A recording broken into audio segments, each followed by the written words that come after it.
Oke, halo semuanya. Kembali lagi bersama saya, Andika dari Laboratorium Informasi. Pada kesempatan kali ini, kita kedatangan seorang bintang tamu ya, teman saya, yang akan menceritakan mengenai pengalaman magangnya nih. Nah, mungkin sebelumnya boleh perkenalkan diri dulu. Halo, perkenalkan nama saya Farzalif Mahendra. Saya sekarang sedang menjalankan, program master track di BINUS. Ya, Oke, dengan Kak Farza ya. Mungkin betul. boleh bisa ceritakan singkat dulu kali ya Kak Farza, sebelumnya magang di mana, sebagai apa, di perusahaan apa begitu. Oke, pertama-tama saya magang, selama 6 bulan di PT Frisidia Tech Indonesia, lokasinya ada di Pluit, dekat, Hotel Aston, gitu. Dan saya mengambil peran sebagai bisnis analis. Oke, berarti Kak Farza di sini bertugas sebagai bisnis analis ya. Betul. Oke deh, Kak Farza, pengen nanya nih, kira-kira apa sih yang menjadi faktor utama yang mendorong Kak Farza nih untuk memilih magang dalam peran sebagai business analyst? Hmm. Faktor utamanya adalah, saat saya menjadi AS Lab ya, part-time dulu, saya sangat suka dengan materi-materi yang bisa saya sampaikan kepada mahasiswa di kelas. Maka dari itu saya ngambil peran bisnis analis sebagai, magang saya. Oke deh, nah kira-kira di dalam sebagai business analyst gitu ya, tugas utamanya tuh apa aja sih Kak?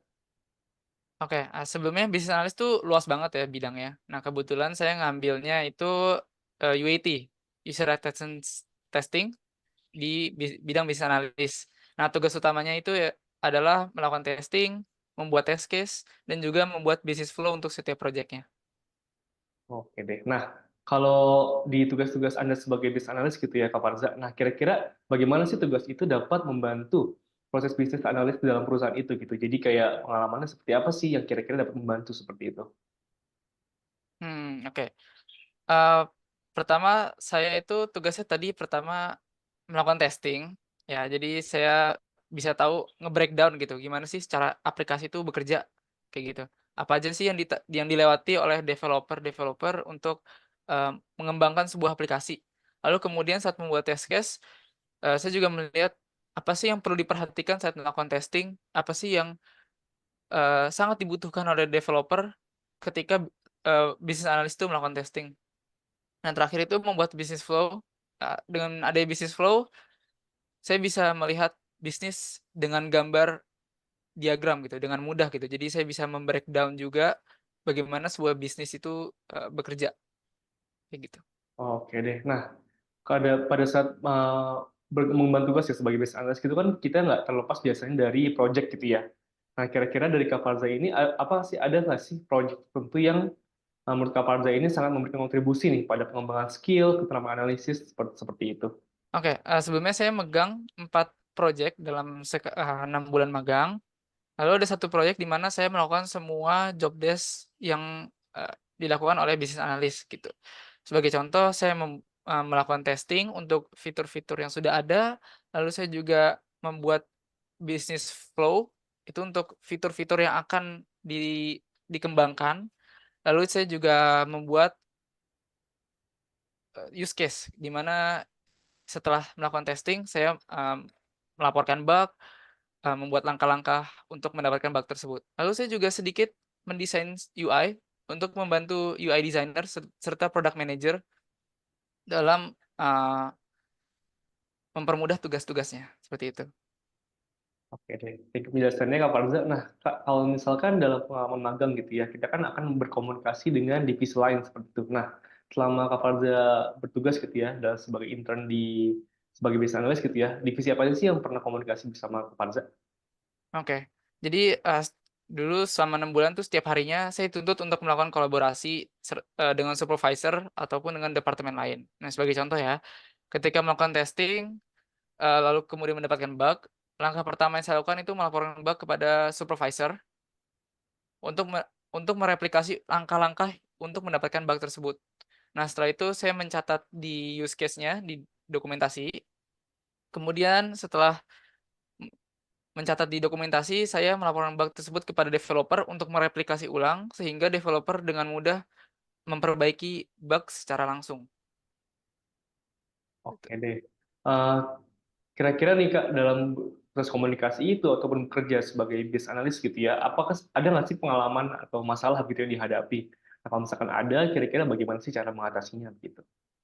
Oke. Untuk masalah yang pertama itu lebih ke, kolaborasi ya, karena kan developer itu tidak setiap harinya ada di kantor gitu.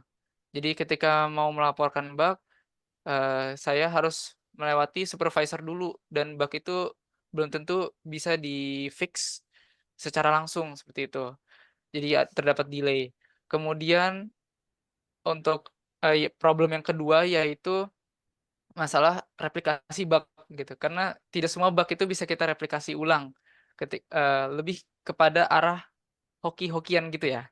Jadi, ketika saya lakukan terus terdapat bug, kemudian pas direplikasi ulang, bug itu nggak muncul gitu, sehingga kita agak sulit untuk,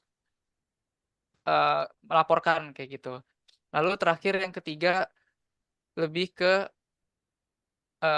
bisnis flow, di bisnis flow. Karena bisnis flow itu ternyata ketika saya membuat terdapat banyak detail-detail yang saya miss. Misalnya, langkah kecil pun seperti klik back atau klik OK itu sangat terpengaruh ya, sangat berpengaruh, sorry, sangat berpengaruh pada gambaran bisnis flow. Jadi saya sering ke-skip untuk menggambarkan proses-proses tersebut, kayak gitu.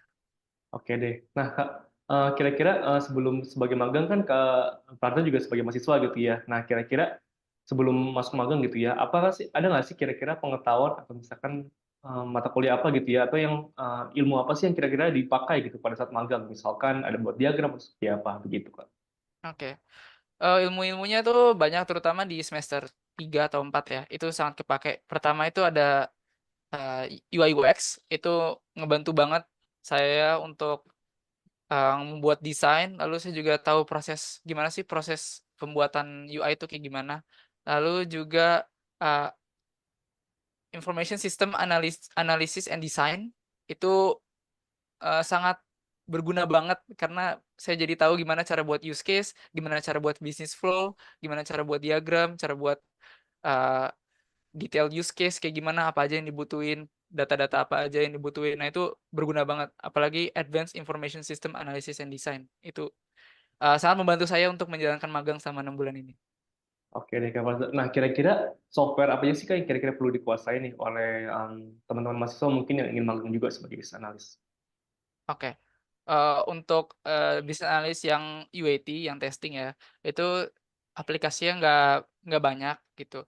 Paling yang perlu dikuasain itu Excel. Excel tuh sangat dibutuhin untuk ngebuat dokumentasi. Nah, dokumentasi itu banyak banget.